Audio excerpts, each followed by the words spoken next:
David Goggins. I'm pretty sure you've heard of him.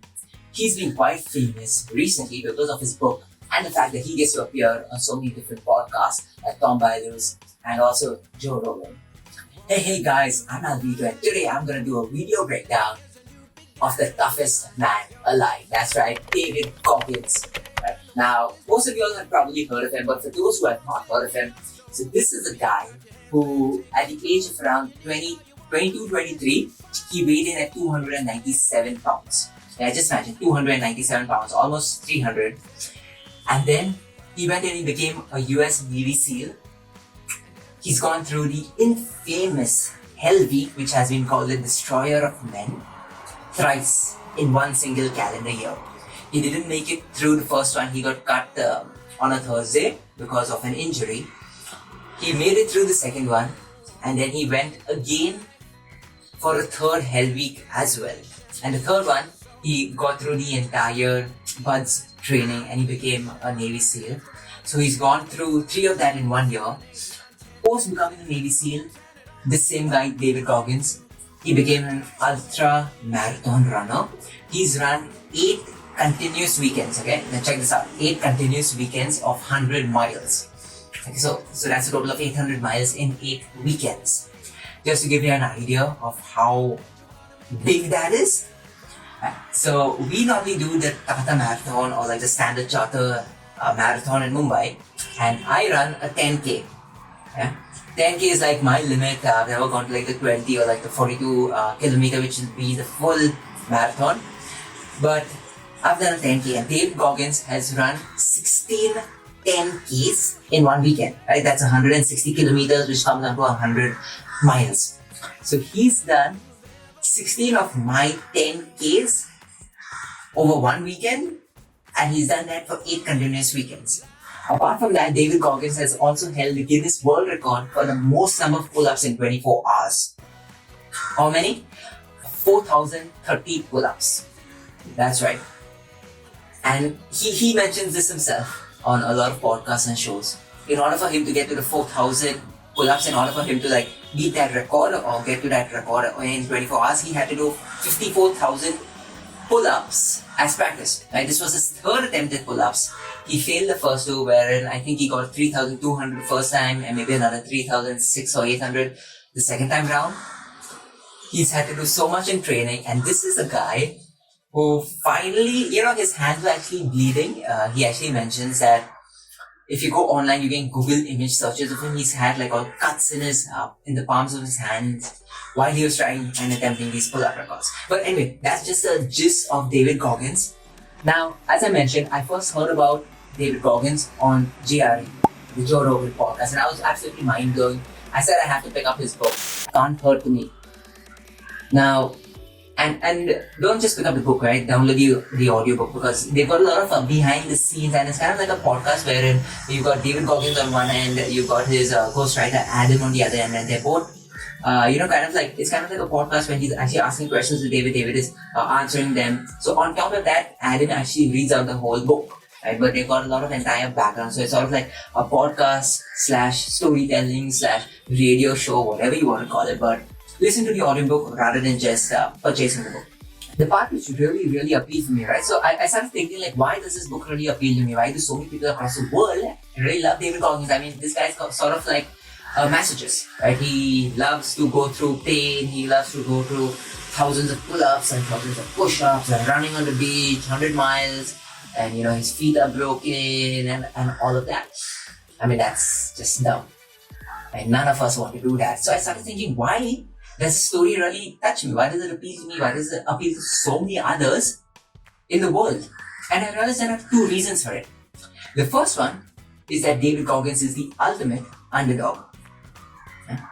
He's an underdog, and that's why we love him for it. I mean, just think about it.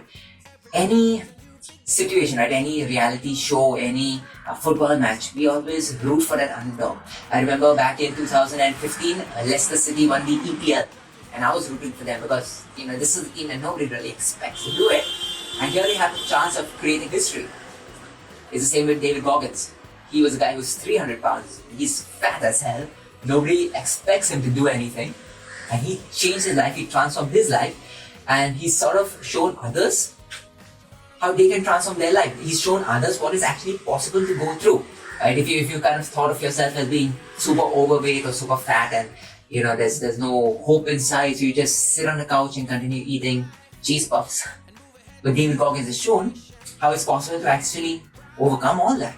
I mean, just think of any other underdog story, right? Think of Captain America, the very first Captain America, the first Avenger.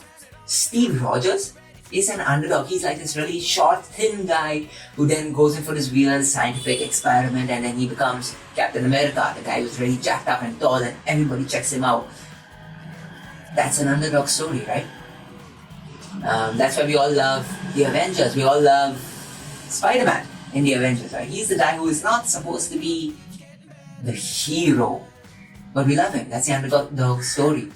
But there's a second aspect of David Goggins which really takes the cake. And this is something that is prevalent only in the audiobook and not really if you just were to read a physical book. It is his vulnerability. He puts himself out there, right?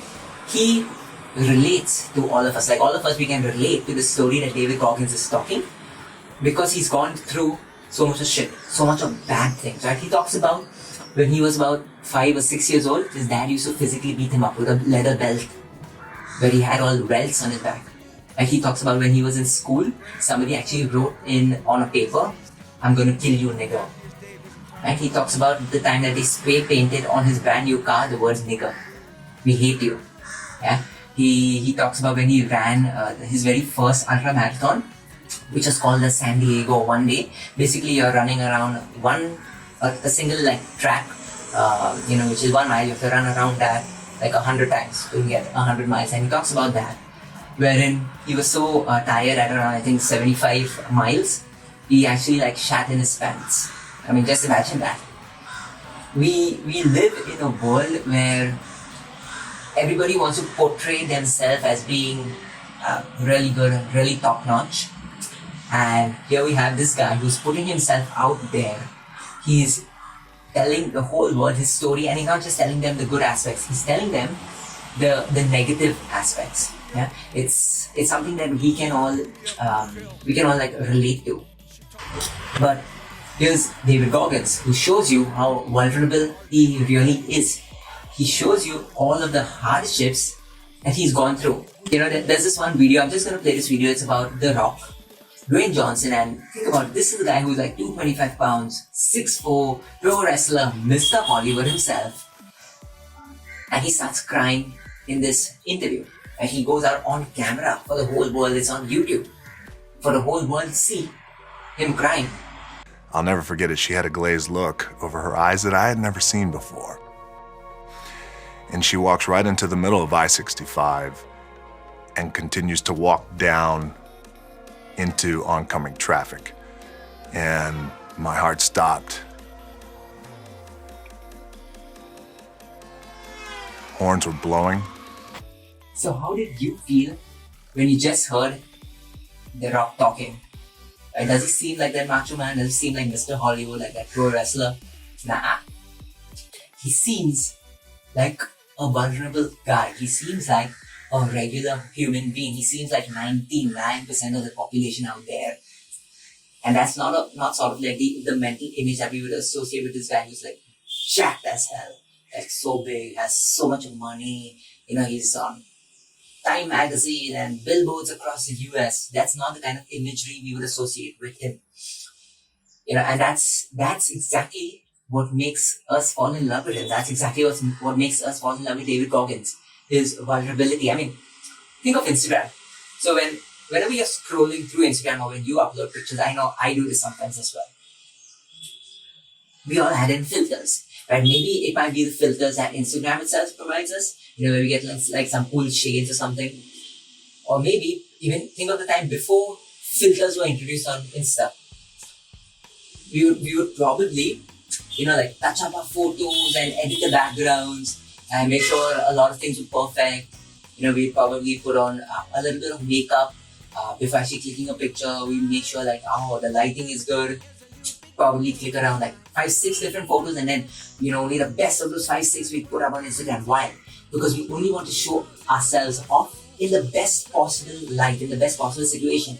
We do not want to put it or make it seem that something is out of our control. We don't want to make it seem that we are the underdog, we are vulnerable, that we can't measure up. But that is what David Goggins does. So, can we actually use this to our advantage? And I think we can. I mean, think of the Rock story, which you just heard. It made you connect a little bit with him, right? And I believe that is the key, the main connection towards building a deeper relationship with somebody else, right? And this could be a simple relationship with a colleague. It sort of helps you to own real estate in their head when you tell a story that includes a bit of vulnerability, right? Because the other person is now thinking, whoa, this guy's like sharing a lot of stuff, and this is something that I'm not really used to. Man, I can really relate to this sort of story.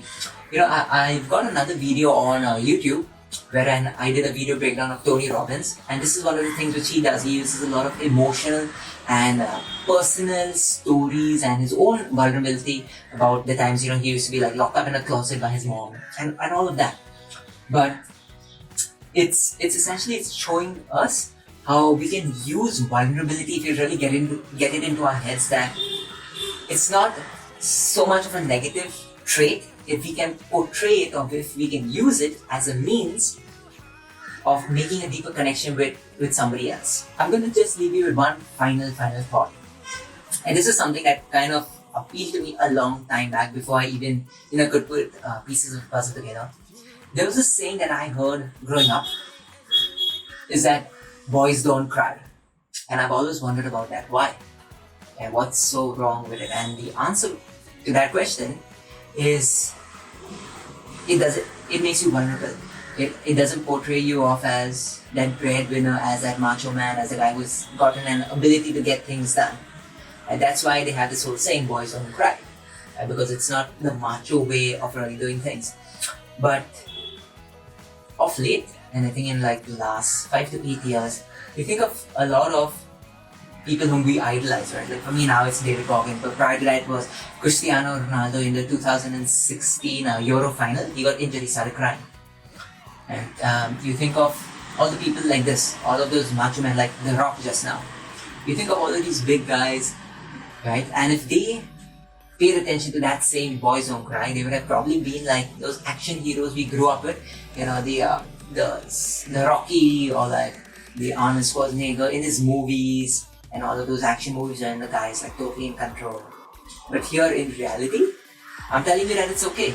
And in fact, those things which we are not supposed to do because society tells us that these are wrong, that's not how we should be acting, those things are what actually can endear us in somebody else's mind. It's something that can help us really make that connection. Right? I know it made a big connection with me when I saw Cristiano crying.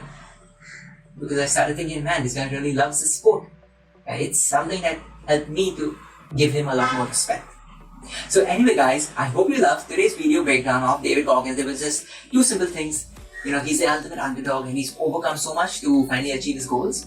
And number 2 is he uses vulnerability to his strength. But thanks a lot for watching. If you have any other video breakdowns that you'd like me to do, let me know in the comments below. Till next time, adios, bye bye.